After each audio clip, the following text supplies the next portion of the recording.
तर जिथं हा संपूर्ण सोहळा अवघ्या काही वेळात रंगणार आहे त्या वाखरीच्या पालखी तळावरून आढावा घेतलाय आमचे प्रतिनिधी गोविंद शेळके यांनी।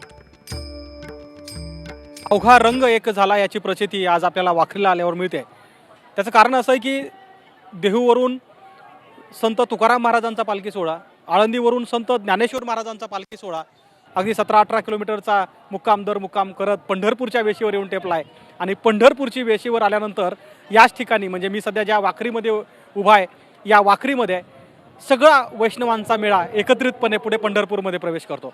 म्हणजे संत सोपान काकाची पालखी असो, तुकारामांची पालखी असो, ज्ञानेश्वरांची पालखी असो, यांच्यासोबत चालत येणारे लाखो वैष्णव हे या वाखरीमध्ये एकत्र येतात आणि वाखरीमध्ये एकत्र जमल्यानंतर अगदी आजचा मुक्काम हा वाखरीला ठरलेला असतो।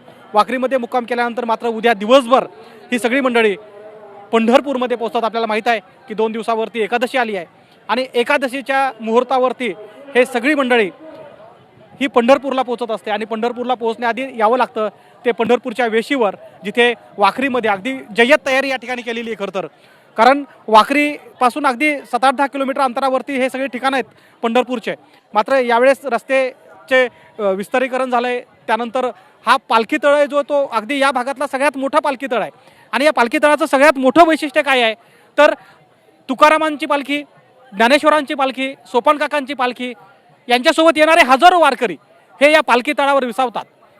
आज तुकाराम महाराजांच्या पालखी सोहळ्याचं आणि संत ज्ञानेश्वर महाराजांच्या पालखी सोहळ्याचं तर बाजीराव वीर येथे शेवटचं रिंगण होईल आणि ते रिंगण झाल्यानंतर अवघा वैष्णवजन या ठिकाणी एकत्रितपणे येईल। वाखरीमध्ये एकत्रित आलेले हे सगळे वारकरी हे पुन्हा मात्र एकत्रित पुढे पंढरपूरच्या दिशेने चालत असतात।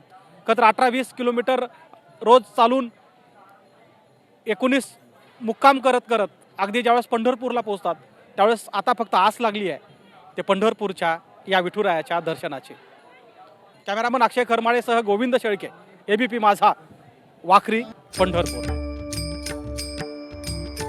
तर याच वाखरीच्या पालखी तळावर हा सारा सोहळा अनुभवण्यासाठी आलेल्या वारकऱ्यांशी गोविंद शेळके यांनी संवाद साधलाय।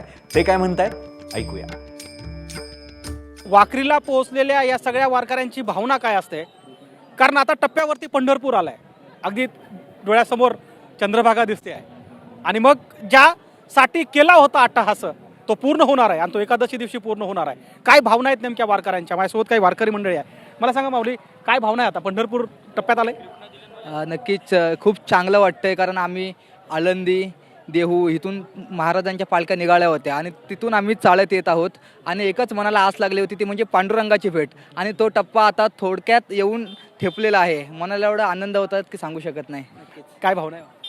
काय नाही, आता आम्ही 13 वर्ष आपली वारी करतो, पण आता वारीमध्ये कसं की पांडुरंगाची जी हे असते भक्ती असते ते आपल्या म्हणजे कसं असते हा सगळा गोतावळा एकत्र गोळा करणे यात हे म्हणजे कोणाला शक्य नसतं, पण तो असा एकत्र न बोलवता एकत्र गोळा करतो त्याला त्यामध्ये खूप मोठी ताकद आहे अंगामध्ये त्याच्या। काय भावना असते वारकऱ्याची ज्यावेळेस वाखरी आहे की माऊलीची म्हणजे पांडुरंगाला भेटायची आस खूप लागलेली असते। याच्यासाठी केला होता अट्टहास शेवटचा दिवस गोडा व्हावा, तो एका दिशेला आहे। आणि ह्या वर्षी पब्लिक अशी भरपूर वाटत आहे, पब्लिकच्या गाड्या ते भरपूर, तरी आपले पोलीस बांधव खूप चांगल्या पद्धतीने आपल्याला संवाद करतात आणि समोर नेत आहे खूप चांगल्या पद्धतीने। काय भावना आहे? खूपच चांगलं वाटतंय, मी पहिल्यांदाच आलो इथे। काय वाटलंय बघून? खूप आनंद झाला मला, म्हणजे आलो ते बरं झालं असं वाटतं मला इथे। सगळे वारकऱ्यांच्या भावना आहेत खरं तर। माऊली काय भावना आहेत आता, कारण पंढरपूर टप्प्यात आला? हो, आलो आहे वाखरीत। आता सरकारने भरपूर सुविधा उपलब्ध करून दिलेल्या आहेत, चांगली सेवा आहे वारकऱ्यांसाठी आणि विदर्भ आणि मराठवाड्यातून भरपूर समाज आलेला आहे आणि पावसाने पण थोडंसं आपल्याला थोडंसं संधी दिलेली चांगली हे करायची, चांगलं आहे सगळं। नक्की आपण बघतो की ही सगळी वारकरी मंडळी आहे जी खरं चालत चालत पुढे पंढरपूरला येत असतात आणि या वारकऱ्यांसाठी जसं त्यांनी सांगितलं की याच्यासाठी केला होता अट्टहास शेवटचा दिवस गोड व्हावा आणि हा जो गोड होणारा दिवस आहे तो अगदी पुढच्या काही तासावरती येऊन ठेपलाय आणि त्यामुळं पंढरपूरच्या वेशीवर आल्यानंतर वारकऱ्यामधला हा जो काही उत्साह आहे तो आणखी द्विगुणित होताना पाहायला मिळतोय। कॅमेरामन अक्षय खरमाळेसह गोविंद शेळके, एबीपी माझा, वाखरी, पंढरपूर।